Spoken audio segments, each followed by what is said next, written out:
জীবন যুদ্ধে হার না মানা এক ৭০ বছর বয়স জীবন সংগ্রামী মানুষের তার সংগ্রামী জীবনের গল্প নিয়ে আসছি। চলুন আজকে আমরা তার মুখ থেকে শুনি তার জীবনের গল্পটুকু। সবাই শেষ পর্যন্ত থাকবেন। ধন্যবাদ। চাচা ছায়াত বসেন, ছায়াত বসেন।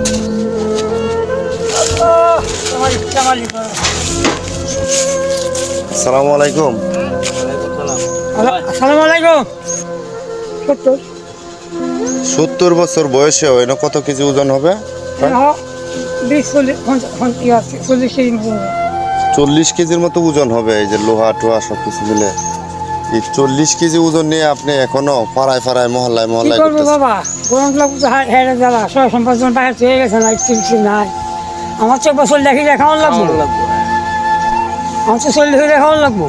আপনার পরিবারে কতজন লোক সদস্য আছে? আমরা 7 জনের নিয়ে দেওয়া হয়েছে আর 5 জন আছি। আমরা 6 জন আছি, 3 ছেলে 1 মেয়ে। আমরা বুড়া বুড়ি এই 6 জন আছি।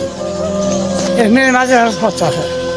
মেয়ের বান্তার সাথ পড়াচ্ছেন না? ছেলে নাই? ছেলেরা সাহায্য করে আপনাকে? ছেলে করতেছে, তারা জমা সাহায্য করে, তারা অক্টোজন নেই, আমি দিতে আসি না। তারা আমার না দিয়ে আছে, দেশা যখন লইছি না লইলাম নোট করছি। তো এই বয়সে যে আপনি যে তো কঠোর পরিশ্রম করতেছেন, কি করবো বাবা না করিয়া কারবার দেন খেলা সাহায্য দিব আমারে 2-3 খালি আমার মানে 8 ছেলে খাইয়া দিন একটা দাবি চলে রইলাম না। জানাল্লা কয়েকদিন ঘুরে গেলে নিল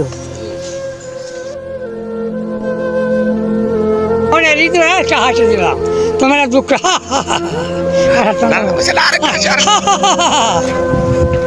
তোলেন।